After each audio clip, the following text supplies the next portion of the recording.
Hello दोस्तों। Friends, हार का सामना बच्चों को करना कैसे सिखाएं, इस टॉपिक पर बोलने से पहले आपको अपनी इसी संदर्भ की एक जर्नी की तरफ ले चलती हूँ। बात है लगभग कुछ 2 साल पहले की। हमें वीनस कपल कॉन्टेस्ट, जो कि RSPL कंपनी की ओर से था, उसमें हिस्सा लिया हमने। ये प्रतियोगिता अपने देश इंडिया के 14 अलग अलग शहरों में आयोजित की गई थी। अलग अलग शहरों के विनर्स के साथ फाइनल में टॉप 3 विनर को फॉरेन टिप, बेस्ट कपल के टाइटल्स और कैश प्राइजेस वगैरह मिलने थे। हमने लखनऊ शहर में हिस्सा लिया। एक छोटे इंटरव्यू, चयन प्रतियोगिता और क्वेश्चन आंसर राउंड के बाद कई जोड़ों में हमारा नाम था। अब सिलेक्शन के बाद 3 दिन की ट्रेनिंग थी। शहर के एक बेहतरीन होटल में 3 दिन हमें स्टे करना था। मैं, मेरा बेटा, पति, हम तीनों वहाँ पहुँचे जहाँ ट्रेनिंग स्टार्ट हो गई। हम सब इन चीज़ों को होते देख कर के बहुत खुश थे। मेरा बेटा इन सब चीज़ों को होते हुए देख रहा था। इस कपल कॉन्टेस्ट में हम कपल्स को अलग अलग तरह के टास्क मिलते। हमें डांस की प्रैक्टिस करना था। थीम थी वीनस, आपकी खूबसूरती उनकी नज़र से, जिसमें कई बार हमें एक्सप्रेस करना होता था कि हमारा पार्टनर हमारे लिए खास क्यों है। खैर, 3 दिन की प्रैक्टिस मस्ती के बाद कंपटीशन का दिन आया। हम हर तरह से बेस्ट थे। मेरा बेटा बड़ा प्राउड फील कर रहा था हमारे स्टेज पर परफॉर्मेंस को देखकर। 3 राउंड के बाद क्वेश्चन आंसर राउंड भी हुआ, जिसमें डिफरेंट क्वेश्चंस पूछे गए थे हर कपल से। क्वेश्चन आंसर राउंड के बाद रिजल्ट का मोमेंट आया और ये रहे 3rd विनर, और उनके नाम के साथ तालियां ही तालियां पूरे हॉल में। फिर 2nd विनर, उनके नाम पर तालियां ही तालियां।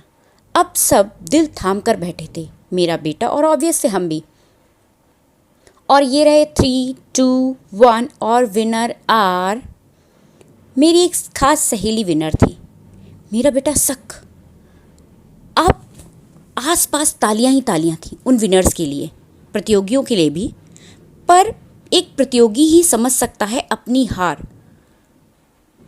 उन विनर्स के लिए पूरे हॉल में गड़गड़ाहट के साथ तालियां। हम प्रतियोगिता के बाद घर लौट रहे थे तो रास्ते में कार रोककर एक जगह हम कुछ खाने पीने लगे। तब बेटे ने पूछा, मम्मी आपको बुरा लग रहा है ना कि आप विनर नहीं हैं? मैं बोली, हाँ बेटा, बुरा लग भी रहा है और नहीं भी, पर इन 3 दिन जो हमने जिए वो पल हमारे लिए बहुत बेहतरीन थे। मैंने अपने मन में शायद खुद को ही विनर घोषित कर लिया था, इसलिए थोड़ी देर के लिए बुरा लगा। चलो अब जल्दी से मोबाइल दो मुझे, गेम खेलना छोड़ो, मुझे फेसबुक व्हाट्सएप पर स्टेटस डालना है, पिक्स भी डालनी है, और बहुत से मैसेज आ रहे हैं दोस्तों के। उस दिन बेटे के सामने बहुत सारे लोगों के फ़ोन आए और उसमें उसने अपनी आंखों के सामने हमें हारते हुए, फिर अपनी हार को एंजॉय करते हुए देख रहा था मेरा बेटा। दोस्तों, ये जो बच्चे होते हैं ना, वो अपने पेरेंट्स को रोल मॉडल मानते हैं।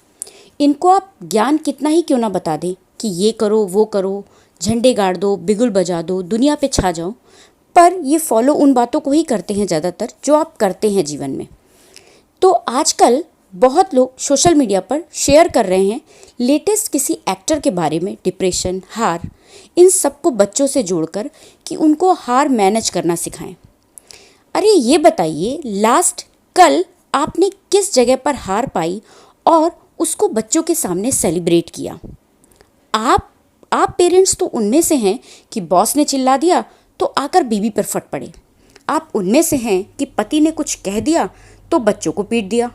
तो वो कैसे सीखेंगे कि उनको वो करना है जो बड़े कर रहे हैं, या वो जो वो कहते तो हैं बड़े पर करते नहीं हैं? एक बार मैं अपने बेटे को पढ़ा रही थी, अगले दिन एग्ज़ाम्स के लिए। उसने अचानक ऐसे ही पूछा, मम्मी क्या आप कभी स्कूल में किसी क्लास में फ़ेल हुई हैं? मैं बोली, हाँ बेटा, मैं 9th में फ़ेल हुई हूँ और मुझे दोबारा 9th पढ़ना पड़ा था। और बेटा, मैंने कभी भी स्कूल में अच्छे मार्क्स नहीं आए मेरे। तुम तो बहुत अच्छे हो, जो तुम इतने अच्छे, मुझसे तो बहुत बेटर हो तुम। वो शॉक्ड। मेरे बेटे को लगा मम्मी ऐसी बात मेरे उसके सामने तो नहीं कहने वाली, वो ज़रूर कोई आदर्श कहानी बताएंगी, क्योंकि मम्मी के बताए पढ़ाए बच्चे तो टॉप करते हैं, ज़रूर मम्मी भी टॉप ही करती होंगी। अरे पेरेंट्स, ये बच्चे आपका ही हिस्सा हैं, आपसे अलग नहीं हैं। कम से कम खुद से झूठ बोलना बंद करें। उस पूरे कपल कॉन्टेस्ट में उसने पाया कि उसके पेरेंट्स खुल के बता रहे हैं एक दूसरे से कि वो एक दूसरे को क्यों प्यार करते हैं, क्या खूबियाँ हैं उसकी मम्मी में और उसके फादर में। कैसे हारने के बाद भी मम्मी का अपना फेसबुक व्हाट्सअप छाया पड़ा है। कैसे विनर भी मम्मी की ऐसी फ्रेंड है कि उनकी बॉन्डिंग बहुत स्ट्रॉन्ग है। ऐसा लग रहा था जैसे मम्मी लूज़र नहीं, कॉन्टेस्ट का एक इम्पॉर्टेंट हिस्सा थी। कैसे उसकी मम्मी जीवन में 9th में फेल होकर भी 10th में साइंस मैथ्स के साथ फर्स्ट आई। कैसे वो अपने फेल होने को टीचर, घर का माहौल, कोचिंग ना मिलना वगैरह वगैरह कारण देकर जस्टिफाई नहीं कर रही थी, बल्कि वो खुल के कहती थी कि उस साल उन्होंने बहुत ज़्यादा लापरवाही की। फ्रेंड्स, अमेरिका, रूस, जापान जैसे विकसित देशों में यही एक बात भिन्न है कि वहाँ फेलुलर को ज़िंदगी में सब कुछ नहीं मान लिया जाता। हमारे यहाँ फेलुलर आया नहीं कि ज़िंदगी खत्म। 75% नहीं आए तो आईआईटी का फॉर्म नहीं भर पाएंगे। कोरोना के कारण स्टडी में पीछे हो गए, ऑनलाइन स्टडी कैसे करें, ब्ला ब्ला ब्ला ब्ला। एक्चुअली इसका कारण मुझे कभी कभी लगता है कि हम खुद तो कुछ कर नहीं पाए, अब मटका किसके सर पे फोड़ें। तो लो ये बच्चे, जहाँ देखो आजकल के बच्चे ये नहीं करते वो नहीं करते। अरे तुमने क्या कर लिया पेरेंट्स जिंदगी बच्चों के कंधों पर जीना बंद करें। उम्मीद है आप मेरी इन सारी बातों का सार समझ गए होंगे। अगर समझ गए पर आदतों में उलझे हुए हैं और एक्शन नहीं ले पा रहे कि करना क्या है, तो आगे पेरेंटिंग की पूरी सीरीज में लाने वाली हूँ। तब तक मनन करके पहले ये समझ लीजिए कि आप अब तक करते क्या आ रहे हैं, सुधार तो बाद में लीजिएगा। तो चलिए मिलती हूँ अपने नेक्स्ट वीडियोस में कुछ और अनुभवों के साथ। तब तक प्लीज़ वीडियो को लाइक करें, शेयर करें, कमेंट करें और चैनल ज़रूर सब्सक्राइब कर दें।